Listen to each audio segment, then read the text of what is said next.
수도권 월세 6% 폭등 청년 신혼부부는 어떻게 살아야 할까? 요즘 뉴스 보면 매매가 올랐다는 소식은 많죠. 근데 솔직히 제가 체감하는 진짜 문제는 월세 폭등이에요. 얼마 전 친구랑 통화하다가 예전엔 93만원 정도였던 월세가 이제 거의 98만원이래라는 말을 듣고 솔직히 깜짝 놀랐거든요. 청년이든 신혼부부든 사회초년생이든 월세 부담이 이렇게 커지면 생활 자체가 팍팍해진다는 걸 체감하게 돼요. 그래서 오늘은 제가 직접 느낀 경험과 주변 사례를 섞어서 왜 월세가 이렇게 오르고 있는지, 이럴 때 우리가 어떻게 대비할 수 있는지까지 솔직하게 이야기해 보려고 해요. 올해 수도권 아파트 월세가 6% 넘게 오른 건 저도 실제로 보고 깜짝 놀랐어요. 서울은 7% 이상, 경기와 인천도 57%가량 상승했다고 들었습니다. 월세만 따지면 한 달에 5만 6만 원, 연간으로 계산하면 6,070만원 정도 부담이 늘어나는 거죠. 제가 예전에 방 하나 월세 50만원대에 살던 시절이 있었는데 지금 같은 조건이면 거의 2배 수준이 됐을 것 같아요. 저도 그때 계약 갱신하면서 정말 고민이 많았어요. 올려야 하나 말아야 하나 고민하면서도 막상 선택권이 제한돼 있으니 현실적으로 부담을 안고 살아야 하는 경우가 많았거든요. 친구 중 한 명은 월세 부담 때문에 원룸 하나 더 넓히지도 못하고 그냥 기존 방에서 생활비를 줄여야 했대요. 그 말을 듣고 솔직히 마음이 무거웠습니다. 월세가 이렇게 오르는 이유는 단순하지 않아요. 임대인 입장에서 전세보다 월세가 안정적이고 매력적이 되면서 점점 더 많은 물건이 월세나 반전세로 바뀌고 있어요. 제가 알기로 전세 매물 자체가 줄어드는 추세라서 세입자 선택권도 제한되는 상황이죠. 이런 구조가 계속 반복되면 월세 상승은 자연스럽게 가속화될 수밖에 없습니다. 제가 아는 사회초년생 친구도 월세가 오른다는 건 알고 있었지만 이렇게 빨리 이렇게 많이 오를 줄은 몰랐다라고 하더라고요. 그 말을 듣고 진짜 공감했어요. 현실을 체감할수록 주거비용 관리의 필요성을 절실히 느끼게 됩니다. 게다가 최근 몇 년 동안 관리비와 공과금도 함께 올랐습니다. 월세 5만원 오른다고 끝나는 게 아니라 관리비까지 포함하면 실제 부담은 더 커지죠.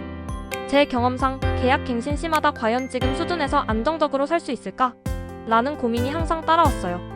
그리고 저는 예전에 방 하나 월세 50만원, 보증금 500만원 정도였던 조건에서 살았는데 지금 같은 조건이라면 월세만 7,080만원, 보증금 낮추고 월세 높이는 방식으로 바뀐 게 체감됩니다. 임대인 입장에서는 변동금리 시대 예금이자를 기대하기 어렵고 월세로 안정적 수익을 확보하려는 의도가 강하죠. 저는 이런 구조를 직접 체감하면서 월세만 보는 게 아니라 전체 계약 구조, 공급 상황, 정책 변화까지 함께 봐야 한다는 생각을 하게 됐습니다. 주변 이야기만 들어도 청년이나 신혼부부가 느끼는 부담은 말로 표현하기 힘들 정도예요. 월세가 올랐다고 생활비 부담이 단순히 조금 늘어난 게 아니라 한 달 생활 패턴 자체가 바뀌어야 하는 경우가 많거든요. 저도 한동안 고민했던 건 대체 어떻게 대비할까였어요. 단순히 월세만 보고 움직이기보다는 비슷한 조건의 매물과 비교해보고 보증금과 월세 구성, 재조정을 고려하고 계약 갱신 시 정책 변화 가능성까지 체크하는 방법밖에 없더라고요. 실제로 친구 중 한 명은 계약 갱신 전에 주변 시세를 꼼꼼히 비교하고 보증금을 조금 더 올리는 대신 월세를 낮추는 전략을 쓰더라고요. 최근 들어서는 전세에서 월세로의 전환이 확실히 가속화됐습니다. 제가 직접 본 사례만 해도 기존 전세로 있던 물건이 반전세 혹은 월세로 바뀌면서 같은 조건에서 월세 부담이 늘어났거든요. 이런 흐름이 반복되면 자연스럽게 월세가 계속 오를 수밖에 없어요. 그리고 이 과정에서 사회초년생이나 신혼부부가 가장 큰 영향을 받는다는 현실이 안타까울 뿐입니다. 결론. 결국 지금 월세 폭등은 단순히 집값 상승 때문만은 아니에요. 전세 매물이 줄고 월세 수요가 늘어나고 임대인과 세입자 모두가 변화된 시장 구조 속에서 움직이고 있다는 사실이 핵심입니다. 특히 청년, 신혼부부, 사회초년생 같은 주거 취약계층이 가장 큰 부담을 안고 있어요. 저도 이번 경험을 통해 주거 비용을 시스템적으로 바라봐야 한다는 생각을 하게 됐습니다.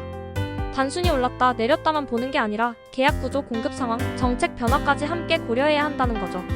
만약 월세 계약을 앞두고 계신다면 무턱대고 올랐으니 어쩔 수 없다라고 넘기지 마시고 비슷한 조건 매물 비교, 보증금 월세 구성, 재검토 계약 갱신 시 변화 가능성을 체크해보세요. 저도 다음 계약 갱신 때는 조건을 더욱 면밀히 보고 움직일 계획입니다. 오늘 글이 조금이라도 내 임대료, 내 주거 비용에 대해 다시 한번 생각하게 만드는 계기가 되었으면 좋겠습니다. 남은 한 해 모두 조금이라도 안정된 주거 환경에서 생활하시길 바라며 글을 마칩니다.